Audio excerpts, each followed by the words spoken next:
vor 2 Wochen hatte ich ein Gespräch. Und wenn ich seit längerer Zeit in diesen Gesprächen eigentlich immer die Gespräche anfange, ist, hey, wie geht es dir so in dieser doch speziellen Zeit? Mein Gegenüber hat dann gesagt, Corona, das habe ich ausgeblendet. Ich lese Zeitungen nicht mehr, ich kümmere mich nicht mehr darum. Ich musste das loswerden.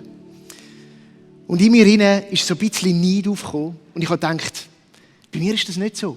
Und ich habe mich dann entschuldigt und gesagt, ja weisst, bei mir hat es halt auch mit meiner Arbeit zu tun. Es ist etwas, wo ich mich damit beschäftigen muss, wo ich mir Gedanken machen muss, hey, wie können wir da unsere Gottesdienste feiern? Und darum, für mich ist es ein Thema.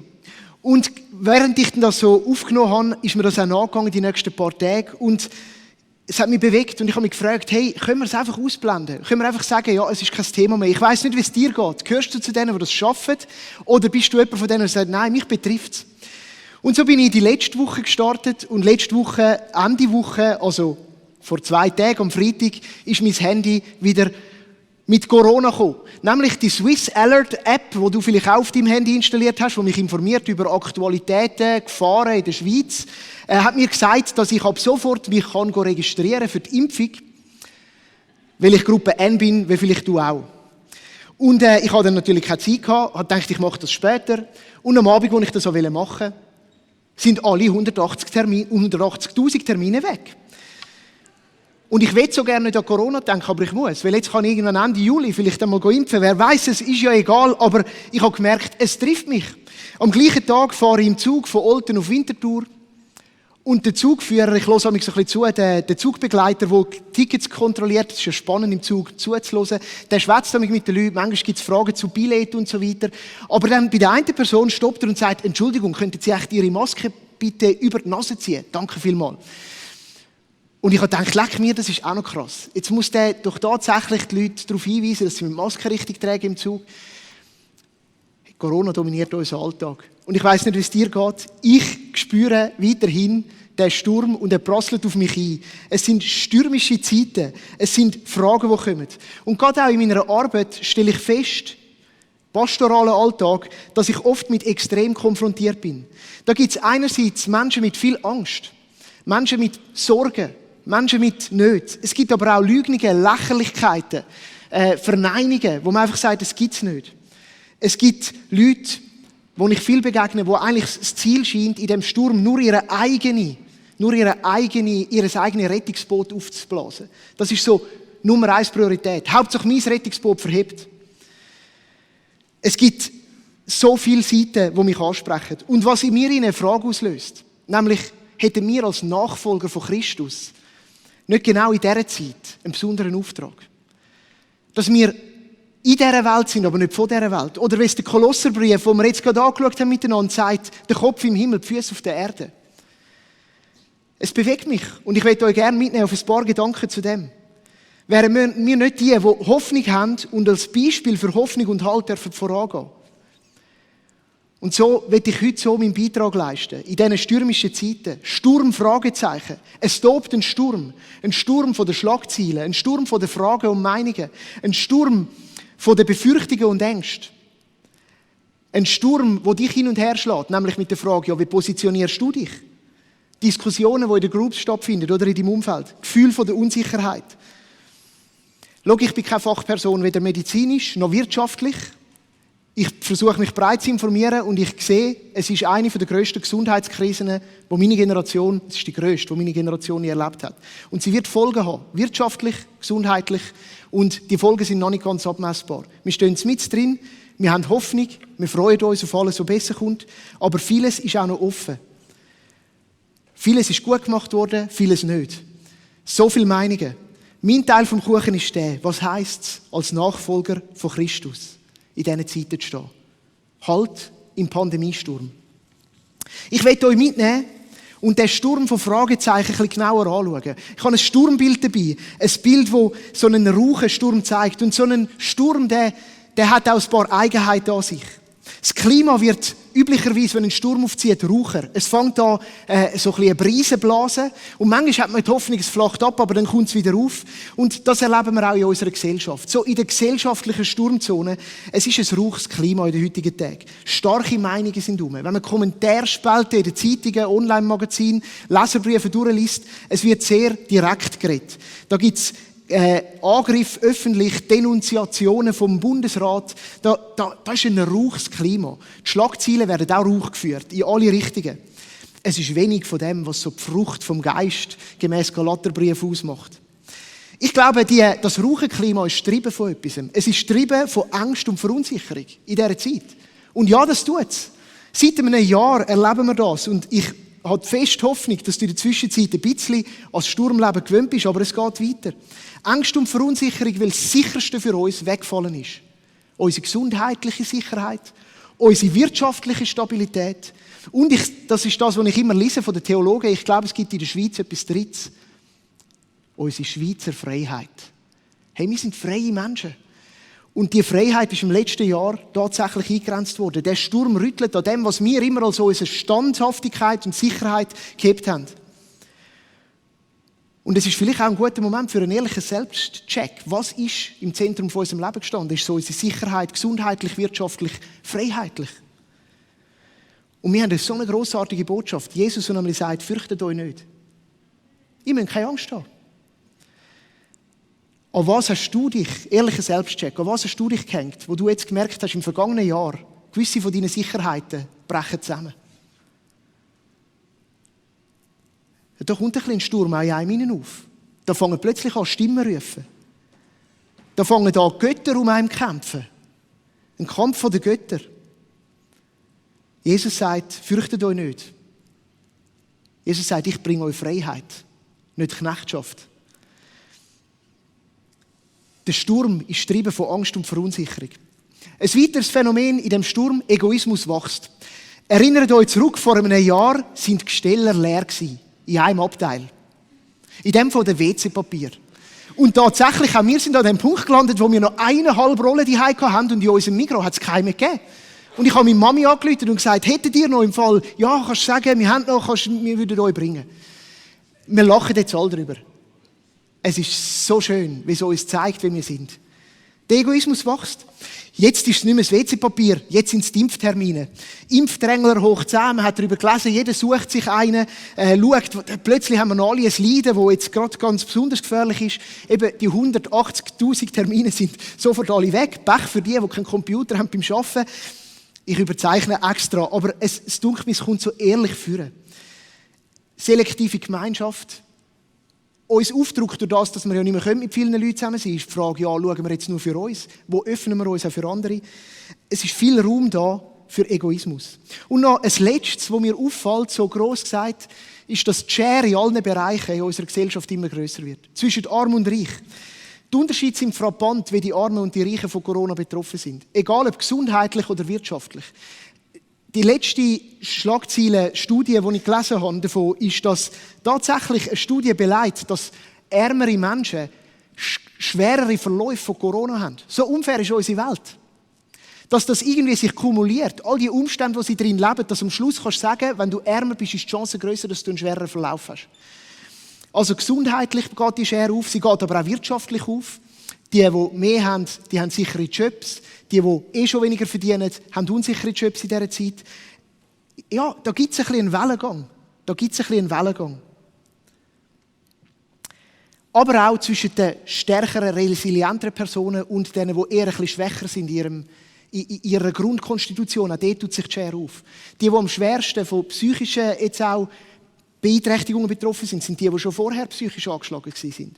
Die am schwersten vom Homeschooling oder wie man so schön sagt, selber lernen, Home Learning, Distance Learning betroffen sind die kein stabiles Familienumfeld haben. Oder die Kinder, die sowieso schon schwächer in der Schule sind. Also die Schere tut sich auf. Ich male den Sturm, ihr seht die Wellen. Jetzt gibt es noch eine andere Sturmzone und auf die möchte ich eingehen, das ist noch ein bisschen mehr mein Fachgebiet. Das ist die christliche Sturmzone. Die habe ich auch entdeckt im letzten Jahr. Das sind Themen und Meinungen und es würde mich überraschen, wenn du nicht damit konfrontiert worden wärst in diesem Jahr, was jetzt das alles mit unserem Glauben und mit der Theologie zu tun hat. Und ich möchte auf 2 eingehen und auch ein paar Gedanken dazu weitergeben.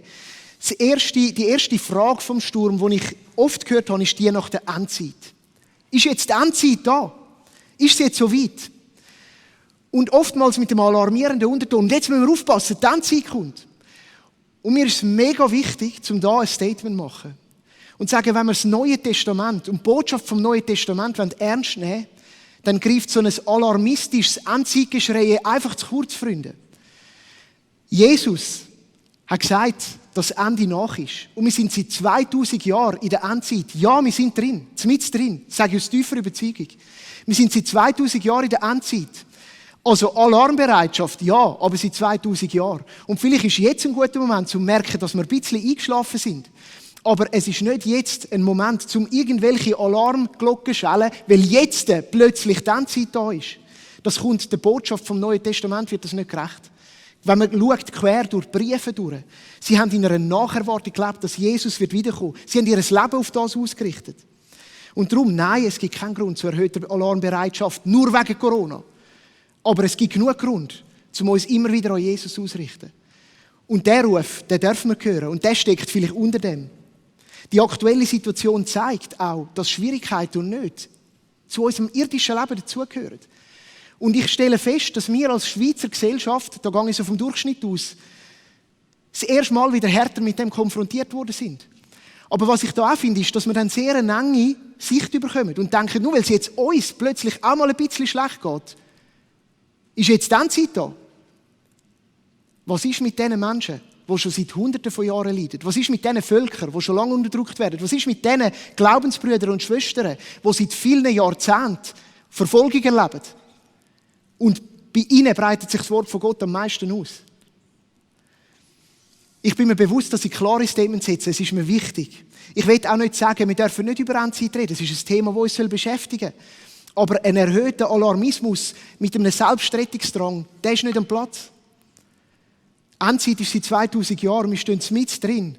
Und wir dürfen uns freuen auf das Wiederkommen von Christus. Wir leben mitten in einer unerlösten Welt. Und unser Auftrag ist nicht, Angst zu schüren, sondern Hoffnung zu verkünden. Und ich hoffe, dass diese Predigt dich ermutigt zu dem. Zweite Frage im theologischen Sturmtief. Wann ist der Moment für zivile Ungehorsam? Wow, heissen sie sie. Herausfordernde Frage. Und vielleicht hast du die auch schon gestellt. Und es ist eine wirklich herausfordernde Frage. Der Staat gibt uns Sachen vor und die Frage ist, wie lange machen wir mit und wann ist der Moment, zum nicht mehr mitmachen? Ich werde als Grundlage mit einem Text starten und dann ein paar weitere Gedanken dazugeben. Im Römerbrief, Kapitel 13, greift der Paulus die Frage auch auf. Er redet zu einer Kirche, die unter Bedrängnis gelebt hat und unter einer Regierung, nämlich der römischen, die ihnen nicht unbedingt gut gesinnt war. Dort heisst es, jeder soll sich den Behörden und Amtsträgern des Staates unterordnen. Denn es gibt keine staatliche Macht, die nicht von Gott kommt. Jede ist von Gott eingesetzt. Das ist mal Grundhaltung. Und das ist auch der Kontext, das ist auch der Konsens, was das Neue Testament findet. In der Grundhaltung ist das einfach mal klar. Also da starten wir. Dass man, egal was für eine Regierung das ist, egal durch welche Werte sie sich leiten lässt, mal grundsätzlich sie als von Gott eingesetzt betrachtet. Und dann können wir ein paar weitere Fragen stellen. Und tatsächlich, die Bibel kennt Beispiele für Ungehorsam gegenüber der Obrigkeit. Zivilen Ungehorsam. Wir kommen da folgende Beispiele in den Sinn. Die Jünger in der Apostelgeschichte, die sich ein Predigtverbot widersetzen und sagen, wir müssen von der guten Nachricht erzählen, wo die religiöse Obrigkeit ihnen gegeben hat. Wir kommen die Hebammen in den Sinn, in der Mose-Geschichte, im Buch Exodus, wo sich gegen den Befehl vom Pharao gewehrt haben, die Erstgeborenen alle töten zu lassen, zu melden. Und sie haben unter anderem den Mose bewahrt, beschützt. Mir kommt der Daniel in den Sinn, das ist natürlich eine Figur, die mir immer näher ist, mein Namensvetter, wo er sich verweigert hat, bei der Götzenanbetung mitzumachen. Also wir sehen, punktuell zeigt uns die Bibel Themen, die sagen, ja, da ist die Möglichkeit für zivile Ungehorsam. Es gibt Gründe. Und ich will das da auch sagen. Schlechte Gründe für Ungehorsam sind persönliche innere Regungen, wie ich mag jetzt das nicht so. Mich stört das eigentlich eher ein bisschen. Allfällige Nachteile, die persönlich für mich aus etwas herauslaufen können. Eine eigene Meinung ist kein Grund für zu viel Ungehorsam. Misstrauen gegenüber der Regierung. ist kein Grund für zivilen Ungehorsam. Verschwörungstheorien ist sehr, sehr ein wackeliger Grund für zivilen Ungehorsam. Es gibt berechtigtere Gründe. Um die zu umreissen, und ich will da nicht eine klare Linie setzen, aber zum Reissen würde ich sagen, ist klar, es gehört das Verbot vom Glauben gehört dazu. Unser Glauben können wir nicht preisgeben. Wenn wir nicht mehr glauben dürfen und nicht mehr unseren Glauben verkünden, dann ist es Zeit zum Aufstehen. Wenn Grundordnungen von Gott verletzt werden, ich denke da an die 10 Gebote und auch an die Gebote von der Nächstenliebe von Jesus, Mord, Totschlag, Böswilligkeit, Unehrlichkeit, ist nicht zum Mitmachen, ist zum Aufstehen, ist zum sich positionieren. Der Schutz vom menschlichen Leben und seiner Integrität und der Würde vom Menschenleben, da gibt es keinen Deal zu machen. Da stehen wir auf dafür. Und ja, jetzt kommen wir langsam in eine Region, die anfängt zu bewegen. Leben und Sterben in Einsamkeit. Ist das würdig? Allgemein Einsamkeit. Die Würde von Trauernden, etc., etc. Ihr seht, es ist eine schwierige Frage. Ihr seht, es gibt möglicherweise Gründe, um auch mal zu sagen, jetzt muss ich einen Schritt wagen. Eine Grauzone ausloten. Achtung, Menschenwürde beinhaltet auch Gesundheit. Und somit ist auch unsere Regierung dran, dem Auftrag Folge zu leisten. Und wahrscheinlich ist es eine herausfordernde Situation, wo es nicht ganz klar schwarz und weiß gibt, sondern viel Grauzone, Spielraum. Aber was ich auch jetzt sage, der Boden für wirklich einen öffentlichen Aufstand, der ist sehr klein. Der ist sehr klein. Aber die Frage, die sich uns stellt, ist, wo ist es mal dran? Etwas auszuloten. Wo ist es, eine Grenze auszureizen? Wo ist es? Und wenn wir das machen, dann machen wir es das Gebot von der Nächstenliebe im Auge haltend. Wir machen es punktuell. Und nur weil es an einem Ort angebracht ist, heisst es nicht, dass alle Massnahmen für uns nicht gelten. Wir machen es nüchtern. Im vollen Bewusstsein von unserem Sinn. Wir machen es im Wissen, dass es Konsequenzen haben kann, weil wir haben eine Regierung, die Konsequenzen ankündigt. Und wir machen es die Folgen abmessend und trägend. Das ist so eine Einordnung, theologisch, zu dieser Frage. Ich hoffe, sie hilft in diesem Sturm hinein. Der Sturm ist gross und er tobt und ich wünsche mir, er weg, aber er wird uns noch ein bisschen begleiten. Aber das Gute ist, wir haben eine Hoffnung. Wir haben einen Anker in diesem Sturm. Und so möchte ich jetzt kommen zu unserer Haltung. Und das Wort Haltung ist ein schönes, weil Haltung, das ist ganz nah, ist ein Wortspiel. Einerseits ist es eine innere Angelegenheit, eine innere Haltung, die du einnehmen kannst. Und andererseits sagt es etwas über deine Körperhaltung aus. Und bei der Körperhaltung, dort ist es so, dass wenn du Haltung einnimmst, dass du dich anfängst zu positionieren, stellen, Stabilität gewünscht. Und wenn du somit eine gesunde Haltung einnimmst, dann passiert etwas. Und ich habe das da hinein visualisiert. Aus der Haltung wird Halt. Halt und Sicherheit. Ein Anker im Sturm. Und so möchte ich euch 2 Gedanken heute mitgeben. Nicht abschliessend, aber 2, die mich beschäftigen, zum Halt finden in dieser Pandemie. Und der erste ist der, wenn du Halt finden in diesem Sturm der Pandemie, dann wend dich zu Gott im Gebet. Wend dich zu Gott im Gebet. Und für mich ist es begeisternd zu sehen, dass in der aktuellen Situation ganz viele Leiter, christliche, geistliche Leiter zum Gebet aufrufen. Vor der Tür steht wieder ein gemeinsamer Gebetsanlass im Rahmen der Schweizerischen Evangelischen Allianz. Und ich glaube, es ist die beste Zeit zum zusammen beten. Wir finden Halt im gemeinsamen Gebet. Wir finden Halt drin. Und ich will da ein Gebet an die Spitze stellen, nämlich das, wie Jesus uns lernt zu beten. Und wir tauchen ins Matthäus-Evangelium Kapitel 6 ab Vers 9. Und wir lesen dort, so sollt ihr beten. Unser Vater im Himmel, dein Name werde geheiligt. Dein Reich komme, dein Wille geschehe auf der Erde, wie er im Himmel geschieht. Freunde, Jesus hat gesagt, betet, dass Jesus wiederkommt. Betet, dass dann die Zeit schon bald vorbei ist. Leben wir in dieser Nacherwartung. In diesem Gebet steckt das. Der Ruf zu Jesus, komm wieder. Dein Reich soll kommen, dein Wille soll geschehen. Wir freuen uns drauf. Heb Platz, heb Einzug. Kein Platz für Alarmbereitschaft, für jetzt wird es gefährlich, sondern für weiterhin beten. In der Tradition der Christen, der Glaubenden. Dein Reich soll kommen, und zwar jetzt, unter uns. Dein Wille soll geschehen. Gib uns heute unser tägliches Brot. Kein anderer Gott kann uns Halt geben. Nur du bist unser Versorger. Vergib uns unsere Schuld. Corona ist nicht jetzt endlich der Aufruf zur Umkehr. Das Gebet ist in der Tradition von Jesus und er sagt, sind euch bewusst, dass ihr von euren Wegen umkehren sollt. Dass ihr sündig sind. Dass ihr täglich umkehrend euren Alltag lebt. Sagt, hinwenden zu Christus. Und ja, Corona darf das auch nochmal vorheben. Aber es ist nicht der endgültige Ruf. Es ist ein Ruf, den wir immer in unserem Leben haben sollen. Und auch wir sollen denen vergeben, die uns schuldig werden.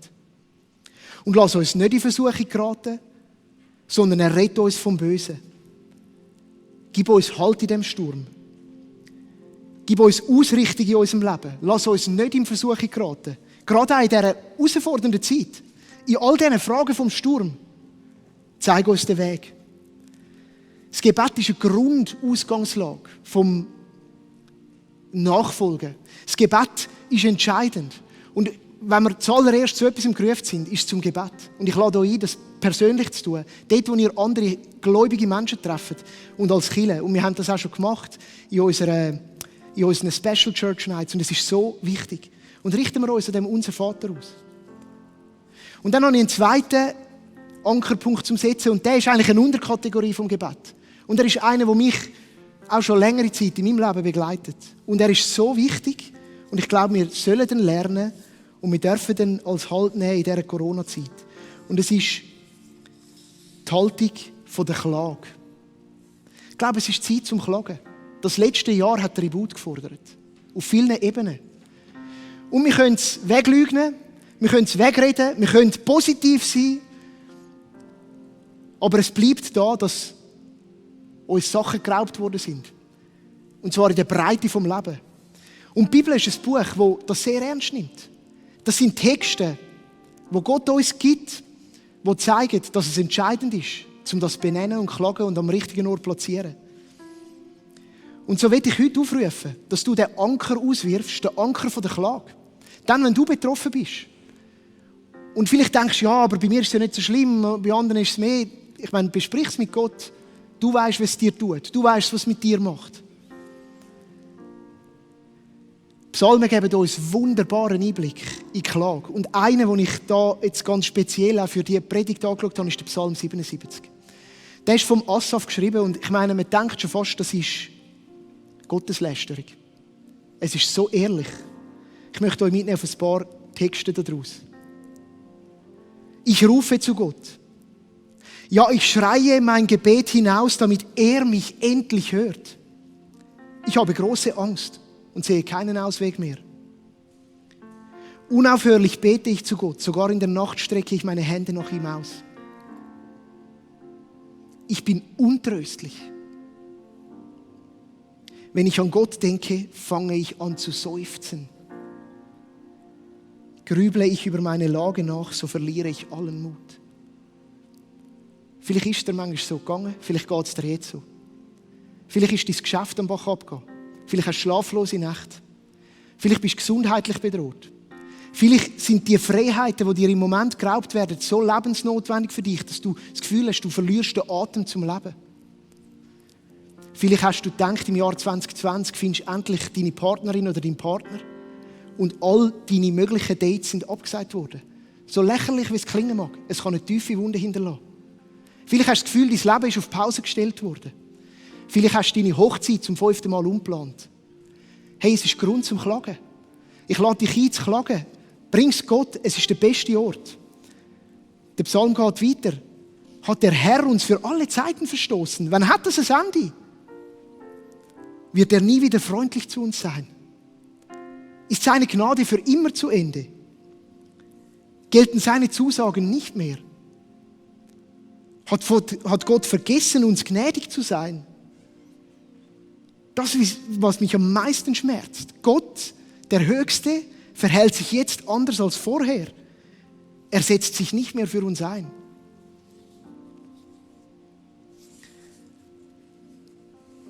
Klagen ist wichtig.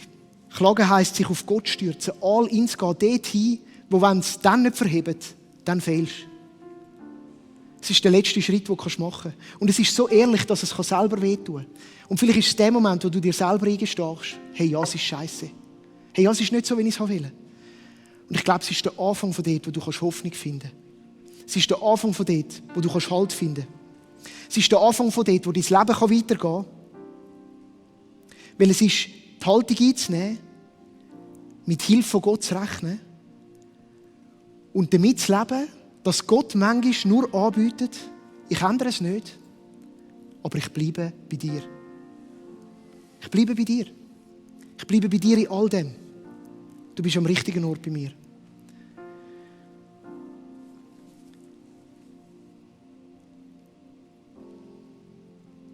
Vielleicht ist es Zeit, mal eine Klagestunde einzulegen.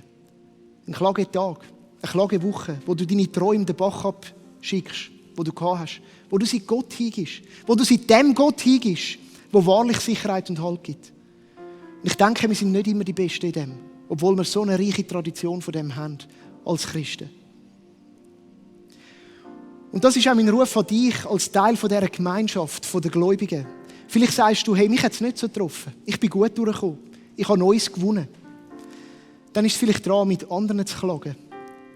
Es kann einer der stärksten Ausdrücke der nächsten Liebe sein, mit jemandem mit Klage einzustimmen.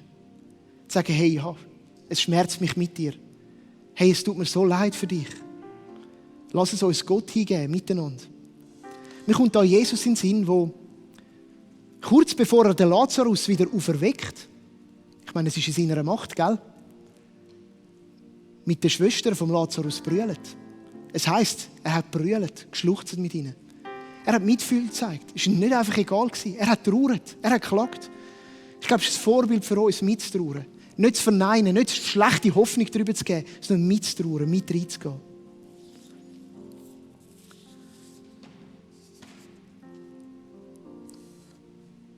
Beten und klagen.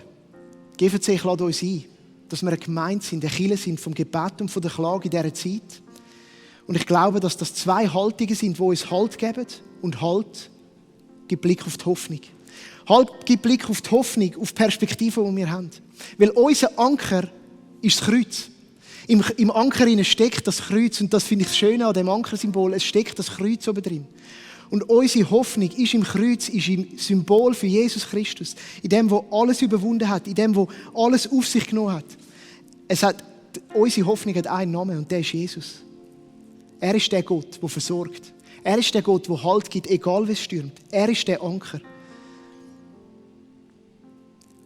Und im Halt in dieser Hoffnung, mit Ausblick auf die Hoffnung, passiert etwas mit uns. Ja, wir werden eingezogen in einen Strudel. Davon, dass wir verpflichtet sind, die Hoffnung weiterzugeben. Hey, und Freunde, wenn wir jetzt nicht einen Ruf haben, wann dann? Hoffnung für die Menschen. Aus unserer Hoffnung heraus handeln wir. Wir helfen praktisch dort, wo es Not am Mann ist. Wir gehen ans Ende der Grauzone, um Nähe zu geben, Gemeinschaft, Liebe, Unterstützung, Mitgefühl. Wir klagen mit, wir hören zu. Das ist die Haltung. Und wir reden über unsere Hoffnung. Und wenn du nichts darüber reden hast, ist es vielleicht daran, dich neu auszurichten. Wir weisen auf unsere Hoffnung hin. Auf wieso, dass wir in unseren schlaflosen Nächten wissen, wo wir uns hinwenden können. Du musst ja nicht einmal die Lösung haben. Du kannst sagen, in dem Moment schreie ich zu Gott. Und es kann deinen Nächsten inspirieren, deine Nächste. In dem, dass wir Menschen Mut machen. In dem, dass wir sie zum Kreuz führen. Aufs Kreuz hinweisen. Eine pandemische Positivität, die von uns ausgehen darf. Hoffnung verpflichtet zur Handlung. Ja, auch darin, dass wir unsere Gedanken mit in die Gesellschaft einbringen. Ja, dass wir als Kirchen aufstehen und rufen und sagen, was es jetzt braucht. Ja, dass wir positive Unterschiede machen, Grenzen dabei ausloten, Verantwortung übernehmen und eine Antwort auf die vielen Fragen geben, die im Moment herum sind. Das wünsche ich mir von unserer Kirche, von über unsere Kirche aus, den glaubenden Menschen, dass wir Hoffnungsträger sind, die aus unserem Halt und unserem Geankert in Christus handeln. Und wenn es dran ist, um den Halt zu finden, dann fang an zu klagen und gang ins Gebet und triff in Gott. Und ich habe mir überlegt, wie enden wir den Gottesdienst oder die Predigt und dann auch den zweiten Teil vom Gottesdienst, wie gehen wir da rein. Und ich möchte euch einladen, dass wir das gemeinsam jetzt machen. Und wenn ich dich einladen darf, dort wo immer du bist, jetzt aufzustehen, dann mach doch das mit mir. Und wir möchten zusammen jetzt in so einen Gebetsablauf hineingehen. Und wir möchten das tun, was wir gesagt haben, nämlich zuerst gemeinsam klagen. Und vielleicht gibt es eine Not in deinem Herzen. Und dann möchte ich dir jetzt Zeit geben, kurz darüber nachzudenken und dann den Schmerz, den du hast, deinem Gott hinzulegen.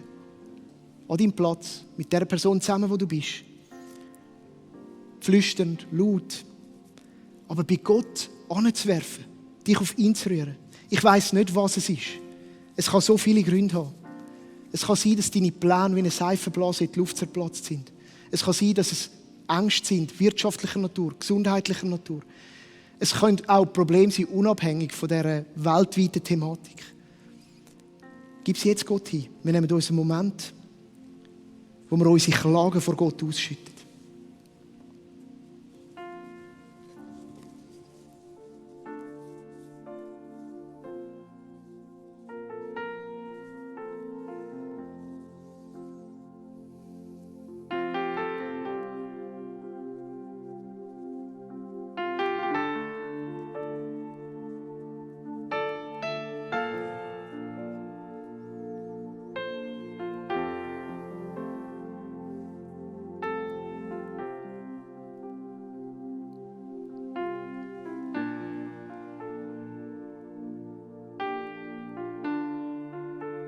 Jesus, es ist ganz ein ehrlicher Moment zwischen uns und dir. Wir kommen zu dir als unserem Ankerpunkt. Und da hat es Menschen, die sind in ihrer letzten Verzweiflung und in ihrer letzten Not und Hoffnung gemischt, wenden sie sich an dich. Sie sagen, nur du kannst helfen. Du bist der Punkt der Klage. Wir bringen dir unsere Nöte und unsere Ängste, dort, wo wir bedrängt sind. Wir bringen dir unsere zerplatzten Träume, das, was kaputt gegangen ist. Wir bringen dir unsere Pläne, die durchkreuzt worden sind. Wir bringen dir unseren Mangel, der im Moment herrscht und der auch nicht gefüllt worden ist im letzten Jahr. Wir bringen dir unsere Herausforderungen in unserer Arbeit, dort, wo wir Verantwortung tragen, dort, wo so uns ein schwerer Rucksack geworden ist. Wir werfen den auf dich und wir klagen bei dir und wir fragen uns, wo bist du? Bitte zeig dich.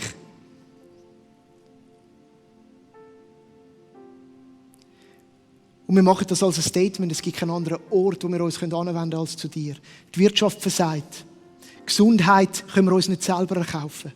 Unsere Freiheit liegt nicht in dem, was wir physisch tun können. Nur du machst uns frei. Nur du gibst uns Halt. Du bist unsere Hoffnung. Du bist unsere Stärke. Somit beweis dich in unserem Leben. Wir wollen die Ersten sein, die es sehen. Wir wollen ein Zeugnis sein für andere. Wir wollen die innere Ruhe finden.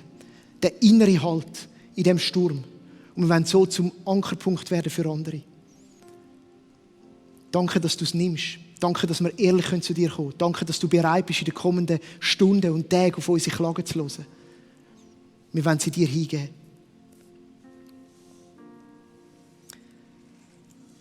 Als nächsten Schritt werde ich euch einladen, dass wir zusammen das Gebet beten, wie es Jesus uns gelernt hat. Das ist unser Vater. Und das in dem Moment miteinander tun. Ich werde da vorne laut mit euch mitbeten. Unser Vater im Himmel, geheiligt werde dein Name. Dein Reich komme. Dein Wille geschehe, wie im Himmel, so auf Erden. Unser tägliches Brot gib uns heute. Und vergib uns unsere Schuld, wie auch wir vergeben unseren Schuldigen. Und führe uns nicht in Versuchung, sondern erlöse uns von dem Bösen. Denn dein ist das Reich und die Kraft und die Herrlichkeit in Ewigkeit. Amen.